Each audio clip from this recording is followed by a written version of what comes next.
Hello दोस्तों, स्वागत है आप सबका कॉमिक स्टारर चैनल पे। तो चलिए दोस्तों शुरू करते हैं डोगा की 8 घंटे कॉमिक्स का दूसरा पार्ट। तो चलिए शुरू करते हैं। अरे डोगा, ये डोगा होता तो इस वक्त अपने पांवों पर चलकर नहीं बल्कि स्ट्रेचर पर लाश बनकर अंदर आता। ये डोगा की डमी है। आओ मेरे साथ, मैं आपको कुछ दिखाता हूँ। आप मुझे गटर के पास क्यों लाए हैं? कुछ सवालों के जवाब प्रैक्टिकली ही ढूंढने की कोशिश की जानी चाहिए कमिश्नर। डोगा एक्शन। डोगा की डमी हवा में लहराई और ठीक डोगा के स्टाइल में उसने खुले मेन होल में समा जाना चाहा, मगर खट खट।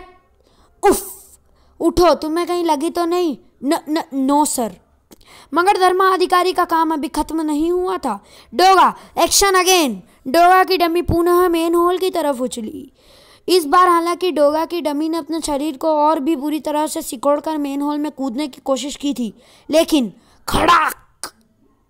कमिश्नर आंखें फाड़े उस प्रैक्टिकल को देख रहा था जिससे धर्माधिकारी न जाने क्या क्या साबित करना आना चाहता था। उठो, उछलना छोड़ो और अब इत्मीनान से गटर में उतरने की कोशिश करो। ये यस सर। डोगा की डमी इस बार आराम व पूरी तसल्ली के साथ मेन होल में उतरने लगी। क्या हुआ? ठीक से कोशिश करो। सर, गन का कूदा अंदर जाने से रुकावट पैदा कर रहा है। कुंदा। हाथ को पीछे ले जाकर कुंदे को शरीर के साथ दबाओ और उसे अंदर ले जाने की चेष्टा करो। डोगा की डमी ने वैसा ही किया, मगर अब क्या हुआ? कुंदे को दबाकर उसे टेढ़ा करके कुंदा तो अंदर चला गया सर। कुंदे को दबाकर उसे टेढ़ा करके कुंदा तो अंदर चला गया सर, लेकिन अब गन का ये हिस्सा जहां गोलियों की मैगजीन फिट है अटक गया है और ये दबाने पर भी टेढ़ा मेढ़ा नहीं हो रहा। तो फिर तुम गन को उतार कर हाथ में लेकर नीचे क्यों नहीं उतरते बेवकूफ? ठीक है सर, मैं एक बार फिर से कोशिश करता हूँ। तुम्हें देर लग रही है, जल्दी करो। सर, मैं जल्दी नहीं कर सकता क्योंकि मेरे एक हाथ में गन है, दूसरे हाथ से मुझे नीचे उतरने के लिए गटर की दीवार पर लगे ये ब्रैकेट पकड़ने होंगे। इस वक्त मेरा एक पाँव ब्रैकेट पर है व दूसरा हवा में। अब मैं अपना दूसरा पाँव नीचे वाले ब्रैकेट पर रखकर पहला वाला पाँव नीचे जाने के लिए ब्रैकेट से हटाऊंगा तो मुझे अपना हाथ भी ब्रैकेट से हटाना होगा। ऐसा करते ही मैं गिरने लगूंगा। गिरने से बचने के लिए मैं अपनी पीठ को गटर की दीवार पर टिका दूंगा। फिर पीठ के सहारे ही थोड़ा और नीचे फिसलूंगा ताकि मैं दूसरा ब्रैकेट पकड़ सकूं। मगर ये क्या? मेरे कंधों पर चढ़ा है कवच दोनों ओर से मेन होल के किनारों में अटक गया।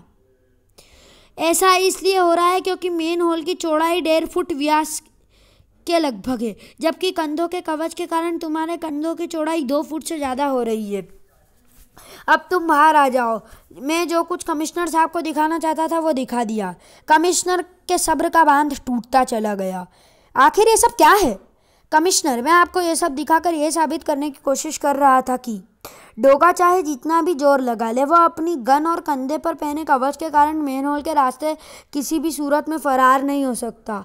ओह, लेकिन वो जाता तो गटर के ही रास्ते से है। इसका यह मतलब हुआ कि जब वो मेन होल में प्रवेश करता है तो उस वक्त उसके हाथ में उसकी गन और कंधों पर उसका कवच नहीं होता। और अगर ये दोनों चीज़ें वहाँ नहीं होती जहाँ होनी चाहिए तो फिर कहाँ होती है? पीछा कर रही पुलिस को ये चीज़ें वहाँ नहीं मिलती। इसका मतलब कवच और गन डोगा बाहर फेंक कर भी नहीं जाता। क्या आपने कभी इस प्रश्न पर गौर किया है कमिश्नर साहब कि ये चीज़ें आखिर उस वक्त कहाँ चली जाती है जब डोगा मेन होल में उतरता है? नहीं। इसका जवाब आपको फौरन मिल जाता कमिश्नर, अगर आपने इन प्रश्नों पर भी गौर किया होता कि डोगा ये कुत्ते की शक्ल का मास्क क्यों पहनता है, क्यों रखा है उसने अपना नाम डोगा। ये तो शायद डोगा के अलावा कोई भी नहीं जानता। कुत्ता एक ऐसा समझदार प्राणी है कमिश्नर साहब कि उसे विशेष प्रशिक्षण देकर उससे कैसा भी काम लिया जा सकता है। पुलिस खुद प्रशिक्षित कुत्ते द्वारा कई बार बड़े बड़े अपराधियों और हत्यारों को ढूंढ निकालती है। कुत्ते की भक्ति और वफादारी के बारे में कौन नहीं जानता? शायद मैं भी नहीं जानता, मगर इन सब प्रश्नों के आधार पर मैं ये बात कह सकता हूँ कि डोगा का कुत्तों के साथ विशेष लगाव यानी संबंध होना चाहिए।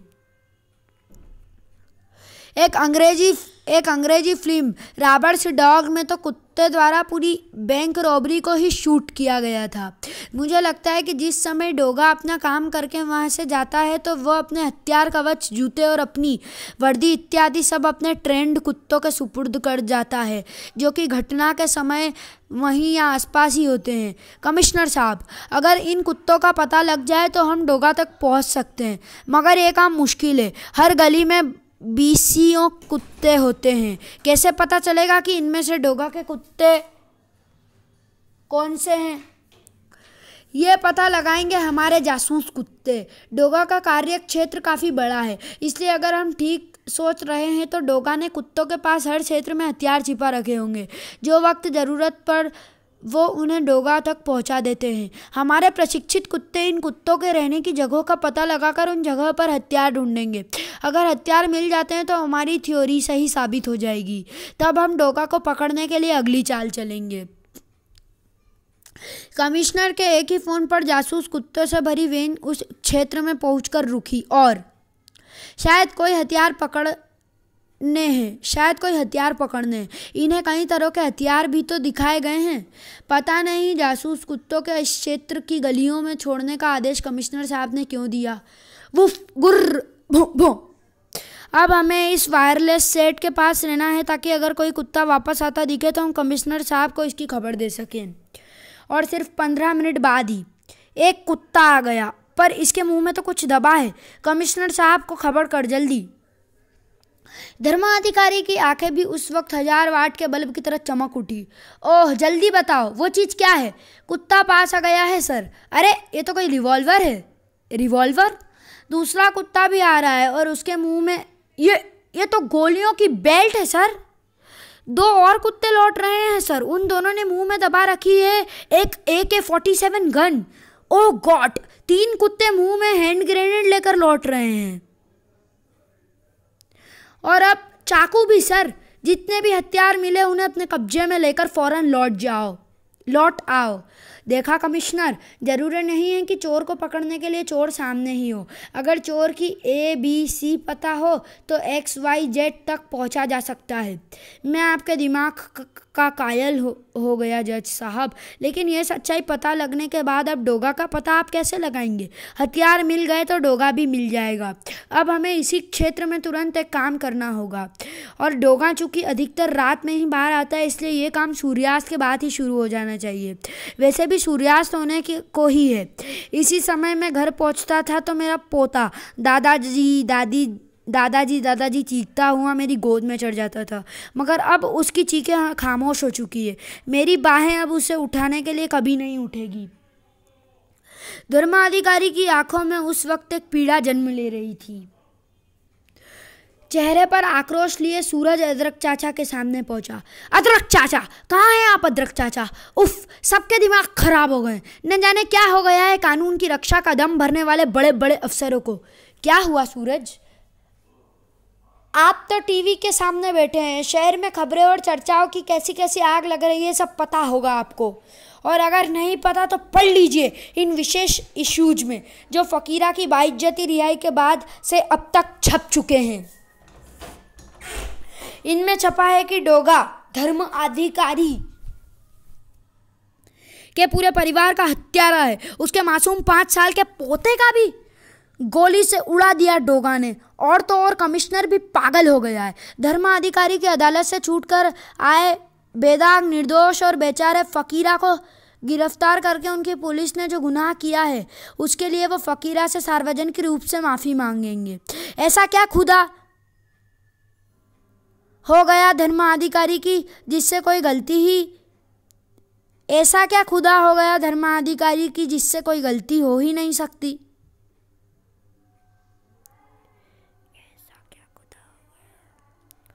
और फकीरा को छोड़कर तो धर्म के उस अधिकारी ने एक ऐसा गुनाह किया है जो क्षमा के काबिल है ही नहीं। उन घरों की रोशनी एक बार फिर छीन ली है धर्माधिकारी ने, जिनके घरों के चिराग फकीरा के हाथ में थमे चाकू और पिस्तौलों ने बुझा दिए। ऐसे लोग इस विश्वास में थे कि धर्माधिकारी की अदालत उसे मौत की ही सजा देगी, पर सबकी उम्मीदों का खून कर दिया धर्माधिकारी ने। और अब कमिश्नर जो करने जा रहा है वो तो उसके दिमागी पन का पक्का सबूत है।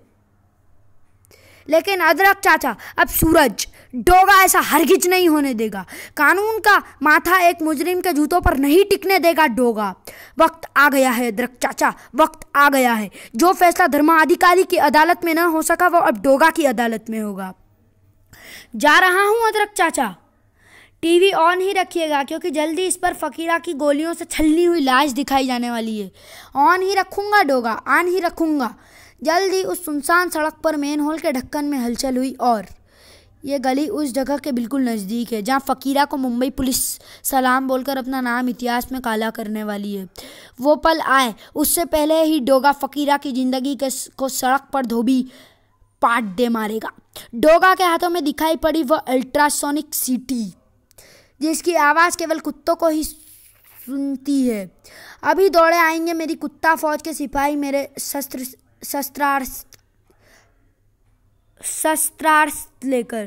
वी और आ गए मेरी कुत्ता फौज के सिपाही। उस इमारत पर खड़े डोगा के कानों में पड़ रहा था वो शोर, हमारा फकीरा जिंदाबाद, हत्यारा डोगा मुर्दाबाद। इन डांडिया पर नजरें पड़ते ही चौंक उठी थी कुत्ते सी वो सूरज। डांडिया पर नजरें पड़ते ही चौंक उठी थी कुत्ते सी वो सूरत। ये तो डांडिया है जो कल विश्वास के साथ कह रहा था कि कल फकीरा छूट जाएगा और वैसा ही हुआ। आखिर डांडिया को यह आभास कैसे था? कहीं धर्म अधिकारी के धर्म न्याय व सत्य के खिलाफ किए गए फकीरा के फैसले के पीछे कोई षड्यंत्र तो नहीं था जिसे फकीरा के भाई लकीरा ने रचा हो? कहीं धर्माधिकारी के परिवार का हत्याला लकीरा ही तो नहीं? कहीं इसलिए तो धर्माधिकारी ने अपना फैसला नहीं बदल दिया है क्योंकि उसका पूरा परिवार लकीरा के कब्जे में था और मुझ पर इन हत्याओं का दोष फकीरा ने इसलिए डाल दिया क्योंकि मैंने ही फकीरा को गिरफ्तार करवाया था और डांडिया को तोड़ा था। डोगा के जबड़ों में ज़बरदस्त शक्ति आने लगी थी। ऐसा करके उन्होंने धर्माधिकारी को मेरा दुश्मन बना दिया है। सारी कहानी अब खुली किताब की तरह मेरे सामने है, मगर इस किताब के पन्नों को धर्माधिकारी को पढ़ाना शेष है और उससे भी पहले फकीरा की ज़िंदगी की किताब को मैं बंद करूँगा। मंच पर आ चुके थे कमिश्नर। साथियों, पुलिस आप लोगों के भले के लिए तैनात की गई है, मगर उसके पास कोई जादू नहीं है कि वो इंसान को देखकर उसके सच झूठ निर्दोष या अपराधी होने का पता लगा ले। पुलिस गवाहों, घटनाओं और सबूतों की मोहताज है। श्रीमान फकीरा को एक ऐसी जगह से गिरफ्तार किया गया था जहां किसी का खून कर दिया गया था। फकीरा का कहना था कि वो खून डोगा ने किया है, डोगा का कहना था कि खून फकीरा ने किया है। शक की बिना पर श्रीमान फकीरा को गिरफ्तार किया गया और बाद में अदालत ने उसे निर्दोष पाकर बाइज्जत बरी कर दिया। पर चूंकि ये गिरफ्तारी पुलिस ने डोगा के कहने पर की थी, उस डोगा के कहने पर जिस पर जज धर्माधिकारी साहब के परिवार के खून का इल्ज़ाम लगा है। इसलिए हमने ये विशेष सभा बुलाई है आप लोगों को ये बताने के लिए कि डोगा जल्दी ही कानून या मौत की गिरफ्त में होगा। फकीरा को पुलिस की गिरफ्तारी की जो यातना सहनी पड़ी उसके लिए पुलिस, और इससे पहले कि कमिश्नर आगे एक भी शब्द कह पाता, उस अंधेरे कौन सी चली वह गोली और वह दृश्य देखने वालों के कलेजे हिल गए। Oh my God! ये गोली किसने चलाई? मौत के कदम अभी रुके नहीं थे। प्यूम! डांडिया और उसके साथियों की चीखें गूंजती चली गई। वह कत्लेआम देखकर लोगों में जबरदस्त भगदड़ मची। भागो भागो! चीख उठा कमिश्नर। गोलियां उस अंधेरे कोने से चलाई जा रही है। फायर! वहां जो भी है उसे गोली से उड़ा दो। भौचक्का था धर्माधिकारी। मैं जानता हूं कि वहाँ डोगा है कमिश्नर, पर उसके पास हथियार कहाँ से आए? हथियार तो हमने कुत्तों के जरिए गायब करवा दिए थे। शायद हमारी कोशिश पूरी तरह सफल नहीं हुई, लेकिन मैं हत्यारे फकीरा की मौत डोगा के हाथों चाहता था और वह काम हो गया क्योंकि उसे सिर्फ वही मार सकता था। ये आप क्या कह रहे हैं? धाएं धाएं धाएं धाएं! ठीक कह रहा हूँ मैं। अब डोगा की बारी है। गोलियाँ उस अंधेरे कोने को चीर कर रखे दे रही है। अब डोगा भी बचकर नहीं भाग पाएगा। गोलियों की जबरदस्त बारिश क्षण भर को रुकी तो अंधेरे कोने को चीर कर जो सूरत बाहर आई उसे देखकर देखने वालों की उंगलियां दांतों तले पहुंच गई। तुम लोगों ने जितनी गोलियां चलाई वो सब सामने की ओर चलाई, सड़क की ओर एक भी नहीं चलाई, और मैं सड़क पर लेटकर ही बचा रहा। सैकड़ों गोलियों मिलाकर भी मुझे छलनी न कर सकी, क्योंकि मेरे शरीर पर गोलियों से भी ज्यादा उन लोगों की दुआओं का कवच है जो चाहते हैं कि डोगा जिंदा रहे।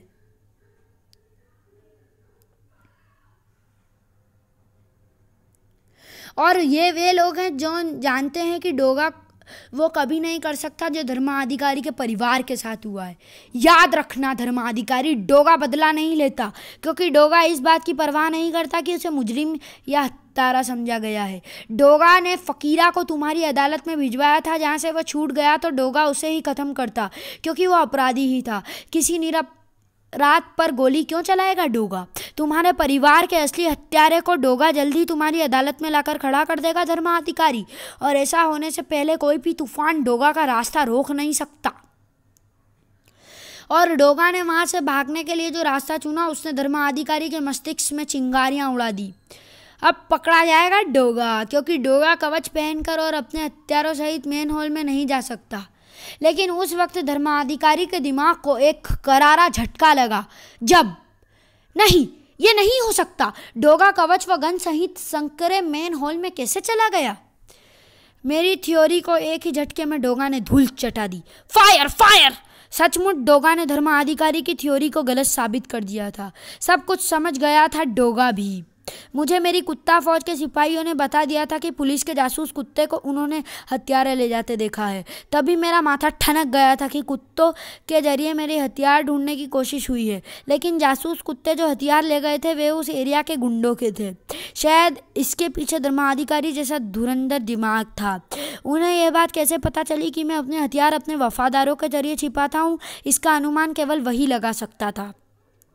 एक प्रश्न और भी उसी समय मेरे जहन में कौंध उठा था कि आखिर उस क्षेत्र में फकीरा को कमिश्नर सम्मानित क्यों कर रहा है, जिस क्षेत्र से जासूस कुत्तों द्वारा वो हथियार जब्त लिए गए जिन्हें पुलिस मेरा समझती रही। मुझे निशस्त्र कर देने की चाल किसी की यह मंशा जाहिर करती थी कि मैं इस वक्त यहाँ पर आऊँ, और जब मैं यहाँ आऊँगा तो कुत्ते मुझे मेरे शस्त्र लाकर नहीं देंगे। और जो व्यक्ति मुझे यहाँ बुलाना चाहता है वो ये भी जानता था कि इस वक्त मैं सिर्फ फकीरा के कारण ही यहाँ पहुँच सकता हूँ, उसे ख़त्म करने के लिए। शायद इसीलिए फकीरा को कमिश्नर द्वारा सम्मानित किए जाने की खबर का प्रचार किया गया, और उस व्यक्ति को यह पता तो होगा ही कि मैं निहत्था यहाँ आऊँगा तो पुलिस की गोलियाँ मुझे जिंदा नहीं छोड़ेगी। ऐसा चाहने वाला सिर्फ एक ही आदमी हो सकता है, धर्माधिकारी खुद, क्योंकि इतनी बड़ी दिमागी स्कीम वही बना सकता है। पर वो मुझे क्यों मारना चाहता है? शायद अपने परिवार की हत्याओं का बदला लेने के लिए, क्योंकि उसको और पूरी मुंबई के लोगों को ये पता है कि उनकी हत्याएं डोगा ने ही की है। मेन हॉल में कूदते वक्त धर्माधिकारी ने कहा था कि कवच व बंदूक के साथ मैं मेन हॉल में नहीं कूद पाऊंगा। उसका यकीन ठीक था। कोई भी मेरे जैसा कवच पहनकर या गन लेकर वहाँ से नहीं निकल सकता। किंतु शायद धर्माधिकारी को मेरी कवच की विशेषता का नहीं पता। वो बुलेट प्रूफ होने के साथ साथ फ्लेक्सिबल भी है। गटर की दीवारों से रगड़ खाकर वो मेरे कंधों व छाती से बिल्कुल सट जाता है। गन को मैंने इसी हिसाब से बनाया है कि मैं गन समेत मेन होल में उतर सकता हूँ। डोगा ने हर समस्या का हल कर रखा है, और अब मेरे कदम रुकेंगे इस डे नाइट क्लब में पहुंचकर, जहाँ से मैंने फकीरा को गिरफ्तार कराया था। यह डे नाइट क्लब लकीरा का है। छन्नाक! इस वक्त तुम्हारा सारा शरीर शराब में भीगा हुआ है। अगर मैं इस लाइटर की लो को तुम्हारे शरीर से छुआ दूंगा तो तुम्हारे शरीर की राख इस क्लब के झूठे बर्तन मांजने के काम आएगी। मुझे तुम्हारा बाप लकीरा चाहिए, मिलेगा।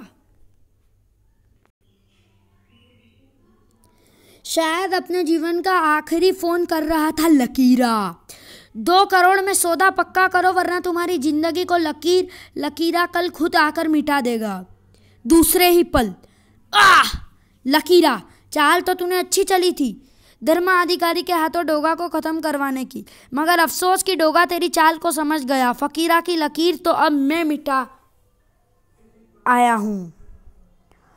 फकीरा की लकीर तो मैं मिटा आया हूं।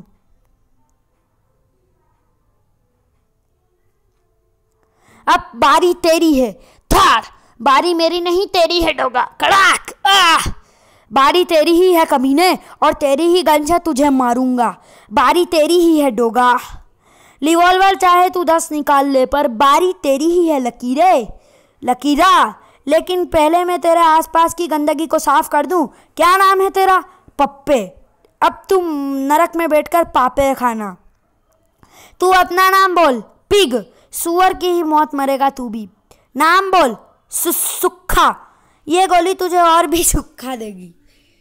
और तब बोल लकीरा, धर्माधिकारी के परिवार का कत्ल किसने किया? मैंने। 5 को मैंने मारा था, और बच्चे को मेरे भाई फकीरा ने। गोलियां चलाकर इतनी दहशत पैदा कर दी थी डोगा ने कि लकीरा के मुंह से जवाब फौरन निकल रहे थे। धर्माधिकारी ने अपना फैसला क्यों बदला? फकीरा को क्यों छोड़ा उन्होंने? क्योंकि उसका परिवार मेरे कब्जे में था। इसी क्लब के नीचे तहखाने में मैंने उन्हें मारा था। डोगा के प्रश्नों का एक एक जवाब देता चला गया लकीरा। तू जीने के काबिल नहीं है लकीरा, तू जीने के काबिल नहीं। मुझे छोड़ दे डोगा, मैं अपना गुनाह कबूल कर लूँगा। तुझे छोड़ना मेरी मजबूरी है लकीरा, क्योंकि तभी धर्माधिकारी के निगाहों में मैं निर्दोष साबित हो जाऊँगा। डोगा के हाथ में था मैं रिवॉल्वर से तो नहीं, मगर वह गोली चली जरूर जिसने लकीरा की खोपड़ी के परखच्चे उड़ा दिए। धाय। डोगा स्प्रिंग की मानित उछल कर पलटा। धर्माधिकारी आप? हाँ डोगा, मैं। इस कमीने को इस अंजाम तक मेरे ही हाथों पहुंचाना था। जिंदगी भर इंसाफ, फर्ज और कर्तव्य की जो दौलत मैंने इकट्ठा की थी, इस हत्यारे ने उसे लूट लिया था। इसके कारण किया गया मेरा आखिरी फैसला कलंकित कर दिया मेरे दिल, मेरी आत्मा को। लेकिन जिनके लिए मैंने अपनी आत्मा की आवाज़ को दबा दिया, कलम तोड़ने के लिए उठाई थी पर न तोड़ पाया, वही मेरी अजीज, मेरी पत्नी, मेरी बच्चे, मेरे मासूम पोता, वह सब मुझे फिर भी जिंदा वापस न मिल सके।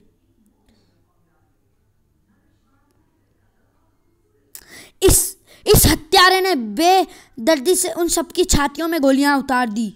मेरे मासूम पोते को भी नहीं बख्शा इसने। जड़ हो गया था जैसे उस वक्त मेरा दिमाग, और मैं तुम्हें उनका कातिल समझ बैठा। अपनी थोरियां बनाकर तुम्हें 8 घंटे में पकड़ने की सौगंध खाई, तुम्हारे नाम की कलम तोड़ने का प्रण किया, मगर वक्त रहते मेरी आंखें खुल गई।